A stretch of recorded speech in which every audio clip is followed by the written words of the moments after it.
Hey guys, Greg here, Bone Tactical. Welcome back to Cigar Stories with Mr. Bone. Today I'm going to talk about how to buy property and land in Central America, and I'll probably, or any third world country for that matter, the Philippines.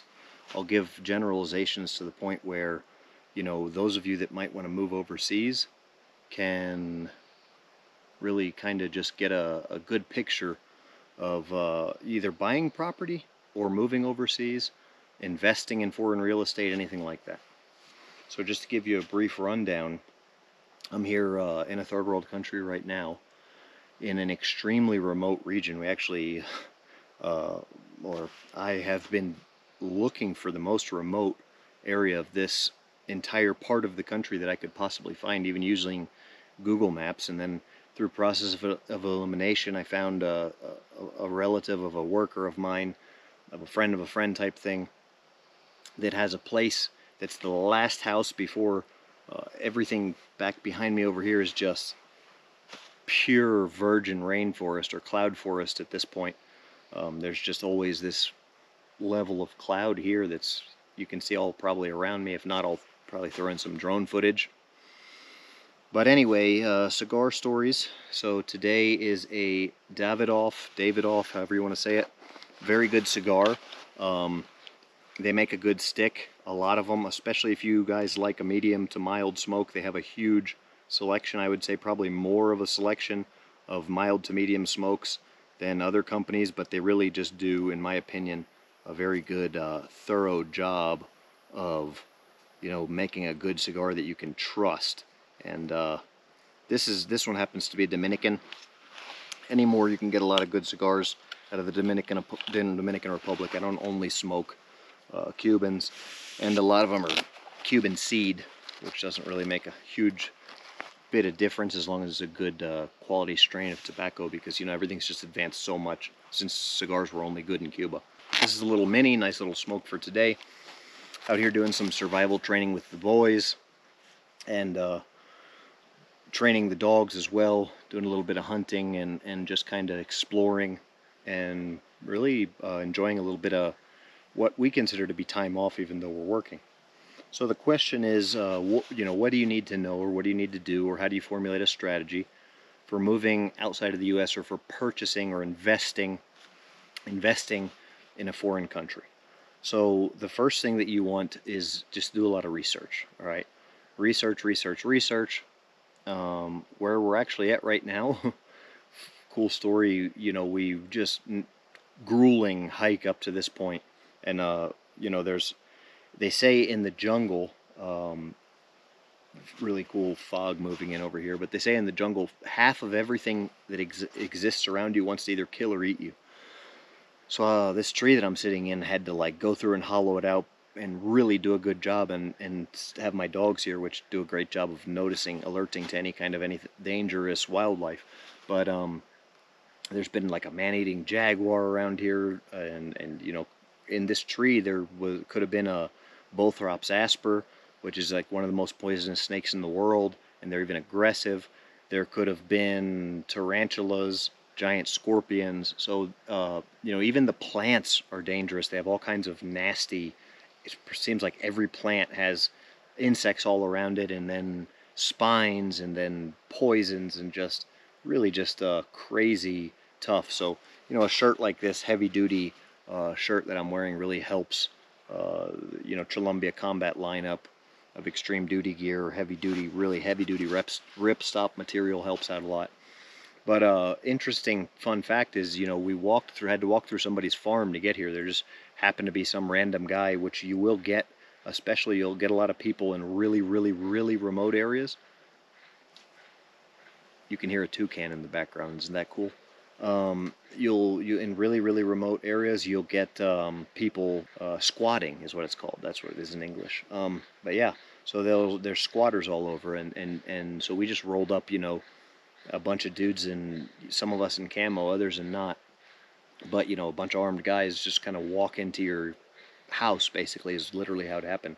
The dogs actually chased some of their animals into into their front yard, and we just showed up, boom, which is potentially extremely dangerous situation, because these mountains out here uh, to start off this, because you guys always want to have the cigar stories, I will say that there's families out here that have like Hatfield and McCoy rivalries. And there's a family on, not too far from here, actually a town we had to come through to get through here, two families basically wiped each other out, right? Like one guy got drunk at a party in town square and got into a fight, and then he killed the other guy with a machete, and that's how it started. And then the two members of the family, one guy came the then so that that was the thing. Two young men, one of them killed the other one. A fight came to blows. The guy grabbed his machete, because everybody carries a machete here. It's just how it is. Everybody has a machete, and you have to be going through this jungle and everything. I just had to chop these trees I'm sitting on with a machete and clean this tree out to be able to not get attacked by some crazy animal with a machete. So you just have your machete always. And so fight came to blows. Machete got pulled out. Guy got killed. The the father of the young man that got killed just came home from the funeral or whatever, and told his wife, "Hey, pack up the kids and get out of town." And then it came to that guy ended up killing like between 20 and 40 people, is what they say, from the other person's family. I think he had one son that stayed with him, and the younger kids the wife left with. And then as soon as his wife was gone in an undisclosed area, he just started eliminating with machetes, and they got like a little single shot 410 and a 22. They just started eliminating the members of the other family, and it turned into a rivalry or whatever. And now, this is years later, and there's just still, you hear stories like that all the time about family feud situations that start over something small. And then, so there's a guy out here who's like a legendary, gunfighter, this area's version of gunfighter. And I know the guy, and so we were asking the person who we have their permission to be staying, which is really far now, at his house, which is like the last house. Still no running water or electricity, nothing like that, but it's the last house before you just get to Pure Mountain, which is everything from here to there is just absolute, other than this squatting guy here, it's this is the last of anything that's been done by man here. This guy's just cut all this forest down by hand, believe it or not, around me, and he's going to plant some coffee here. But from there up is, two of my guys went up that way while I'm sitting here, and they took one of the dogs. I got the other dog here with me, but they're going to go and see what they can bring home for dinner. One seasoned vet who's one of my, standby guys that always, private security guys, works with me all the time, and then he's got a new guy that he's training, basically, going up there with him. But talking to him and said, so is there any chance we'll see anybody out there, getting the rule number one out of the way, the lay of the land, knowledge of the area, knowing what you might run into, right? I would have just jumped up in this tree and sat here and made a video and probably would have got bit by something that would have killed me. But so I asked him, is anybody else hunt up there or anything like that? And he mentioned the name of a guy that I know because researching the area, and I've actually met the guy. But he's a famous gunfighter, and what I say by that is he's one of the guys that survived one of those family feuds in a town semi-close, couple hour, well, from here where I'm at, it's like an 8-hour drive, but it's close distance-wise because there's not very many, there's no vehicles that can get to where I'm at now, but there's a, 4-hour hike down the mountain, and there's my truck, and there's not many trucks that can get to where my truck is. Anyway, they say, oh, just this, he's the only guy, but he's crazy, you might run into him.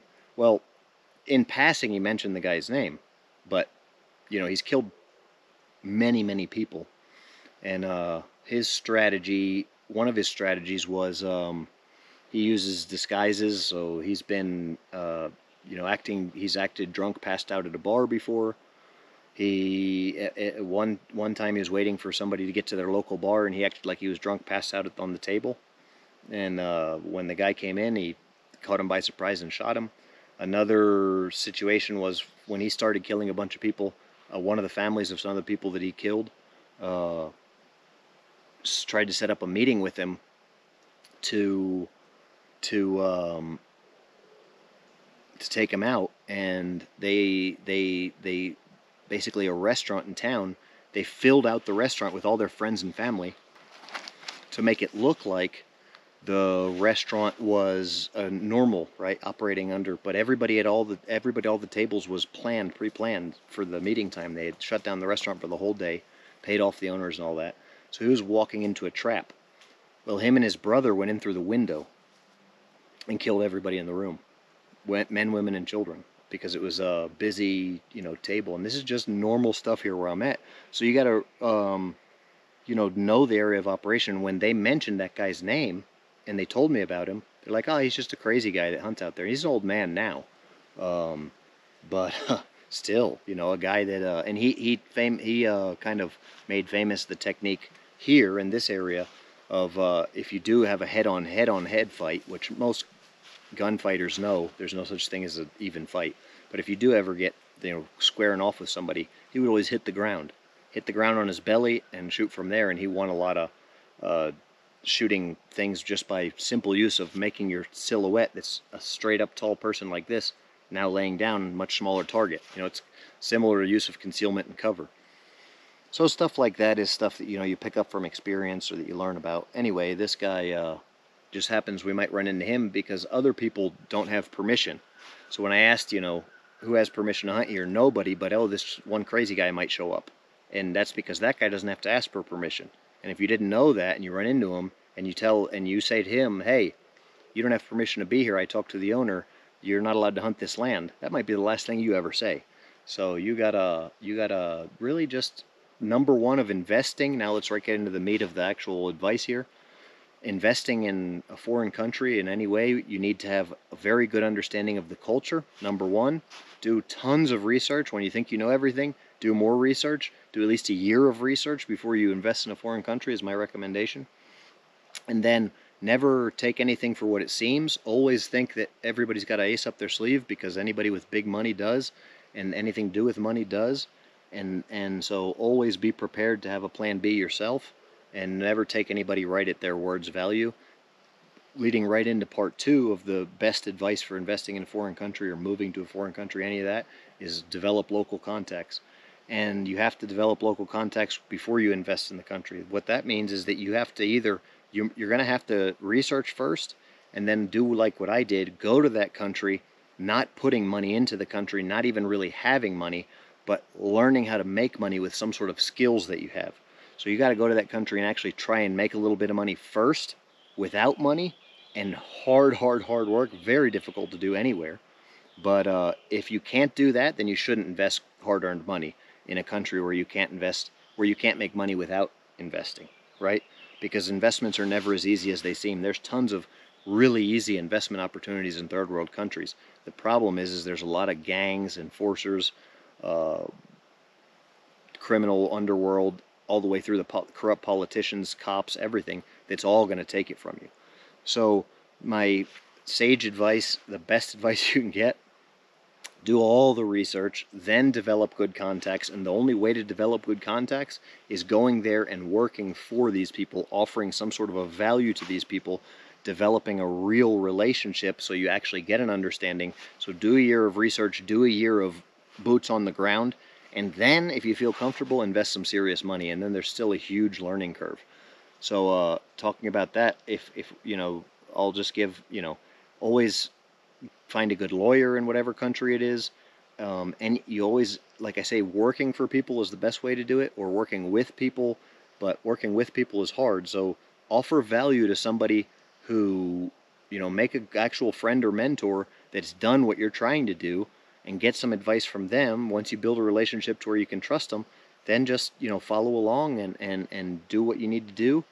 And it's that easy, and it's that difficult. So it's just doing those two things, doing all that research, and then finding good local contacts is really difficult. And you'll find so much about a country. I mean, I've got, deeds to property here, and before getting the property, I had to learn that I have to keep my deed in a different country. Why? Because my land deeds, there's been people here who have bought. I'm one of the only Americans that owns land anywhere near here, and the last one I heard about, they put the person's arms, stretched them out over a table, and they put they said, hey, go get your land deed, and they took a machete and they said, we're going to chop your arms off or you sign this deed over to me. Well, it's that easy. And then anybody can just steal it from you and do the transfer over or anything like that. It's just you have to know all that stuff. You have to know what the threats are. And the only way that I have guys that I can trust is I've had 100 different employees and people that have worked with me, literally 100 and more than 100. And I now have 9 people that work for me right now in the time of, okay, maybe a little more, maybe like 15 or 20, but like 9 every single day, day in and day out, and maybe like coming to where I'm at. I have different subcontractors and stuff like that too. And I have different shifts and stuff, but let's say 15 to 20 maximum, but like 9 people that I would actually say like, hey, I'm trusting these guys right now. Like, hey, I'm leaving, these people are operating, carrying on operations when I'm not there. And that's, you know, that's 10%, right? That's 10% of around less than 10%. It's less than 10%, and it's always going to be less than 10% of the people that you work with that actually can keep working with you, or that you find out that you can trust. So there's just so much in depth of looking into a different country, moving to a different country.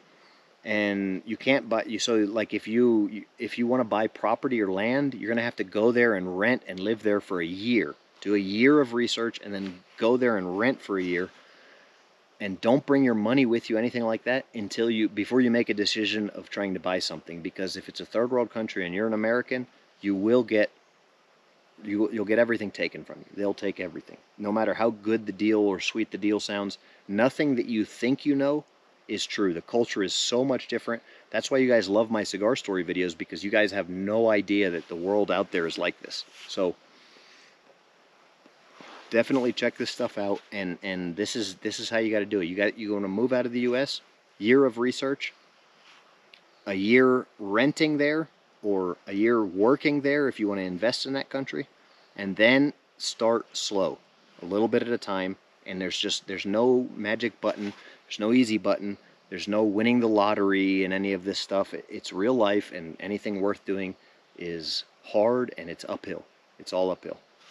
Guys, if you like this video, if you want to see more videos, if you want to get this advice you can't get anywhere else, if you want to get it for free, the only thing I'm asking you to do is subscribe to the channel and click the bell so you get notified when I make these videos, and comment and share the video. Comment on the video. It's free, doesn't cost you anything, allows me to keep them coming, allows me to pay for making them, and allows me to know that I'm helping people, right? Know that people are seeing these videos, because it is great information. And, you know, sharing it is just helping beat the algorithm. So help me beat the algorithm. Comments below. Let me know what you want to see more of. Thanks for watching. Bone out.